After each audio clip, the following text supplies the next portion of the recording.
Azul, Labás, Labás, Manismanque, Júlia. Essa é a língua Tamazigue. Se você for aí para o Marrocos ou para a Algéria, você vai encontrar várias mulheres com tatuagens tradicionais na face e que são de diferentes povos, mas que falam essa língua, que é o Tamazigue. Elas não são árabes, inclusive elas moram, elas vivem, o seu povo vive nessa região há diversos séculos, muito antes aí da chegada dos árabes na região. Porém, a gente conhece e elas são mais conhecidas como berber, ou seja, berberes, ou, na tradução, bárbaras. Na língua Tamazigue, Amazigh, que é o nome desse povo, significa homem livre. Tudo que a gente fala significa alguma coisa, né? Então agora a gente está crescido, sociologicamente entendedor de que a gente não pode se referir a um povo pelo que ele não se chama. O povo Amazigh não se chama berber, ele não se auto-intitula berber. O povo Tamazigue, o povo Amazigh se intitula Amazigh. Logo, eu prefiro que vocês também chamem esses povos pela forma com que eles se intitulam.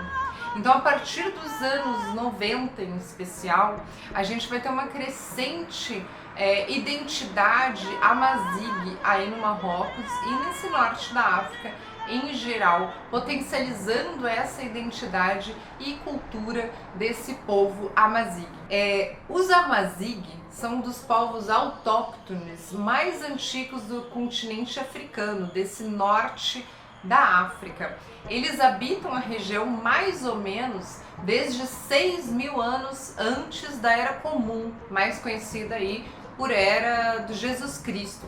Então eles estão na região, em especial aí nas áreas montanhosas, e de certa forma, pela geografia montanhosa da região, eles acabaram sendo protegidos dessa arabização, ou seja, dessa cultura do árabe colonizador que se impõe nos povos aí que eram já seculares na região. Então, por eles conhecerem especialmente a região das montanhas Atlas, conhecidas, lindas montanhas, eles acabam resistindo a esse processo de colonização, e muito da sua cultura foi assimilada pelos árabes. Hoje, mais ou menos, existem aí de 20 a 30 milhões de pessoas Amazigh, dessa cultura Amazigh, aí no norte da África.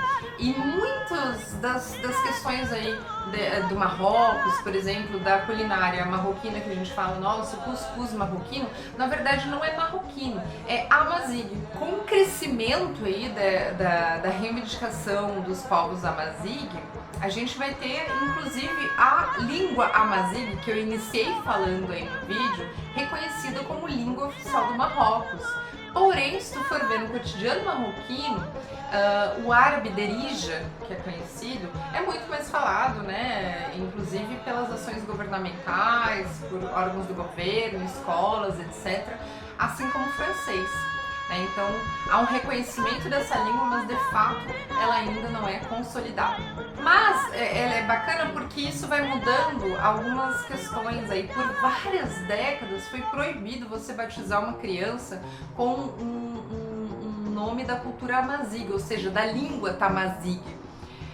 Então, é muito comum você ver no Marrocos o pai se chamar Mohammed, relacionado aí ao profeta Maomé, do mundo islâmico, e o filho ter um nome Amazigh, por exemplo, Anir, que significa anjo, ou Ania, que significa aí a melodia. Então é muito comum ter essa ressignificação, porque agora é possível ter nomes Amazigh no Marrocos. Hoje em dia, muitos Amazigh professam a religião islâmica, mas há diversos ainda rituais tradicionais Amazigh que ainda se sustentam nos povos, ainda mais os mais afastados. Mas majoritariamente a galera aí segue Maomé, o profeta Maomé e Deus Alá. O que a colonização não faz, Devido à falta de um alfabeto comum entre os povos Amazigh, que falam a língua Tamazigue, A história desse povo foi contada, obviamente, pelos colonizadores, ou seja, a lente epistemológica da história dos Amazigh sempre foi a lente dos colonizadores. Assim como a gente viu em outros vídeos que produzimos aí sobre a história da África, muito da riqueza dos povos africanos estão em museus europeus. E isso não vai fugir aí à questão Amazigh, porque uma das primeiras escritas Amazigh, uma das questões arqueológicas mais antigas Amazigh, estão lá no Museu Britânico, né? E foi encontrado aí na região que hoje é o Egito. Mas na verdade está lá no Museu Britânico, né? Não retornou ainda à África. Hoje a gente tem a bandeira Amazigh, que significa as areias do deserto, os oceanos e as montanhas verdes. O símbolo central, que se chama Yas, significa homem livre. Então essa bandeira ela é utilizada por vários povos aí para lutar pelo reconhecimento cultural Amazigh. Baseado numa tríade muito fundamental, que é a proteção da língua, a proteção do território e a proteção da própria identidade Amazigh. Por isso mesmo, os governos do norte da África estão achando cada vez mais difícil ignorar as demandas dos povos Amazigh.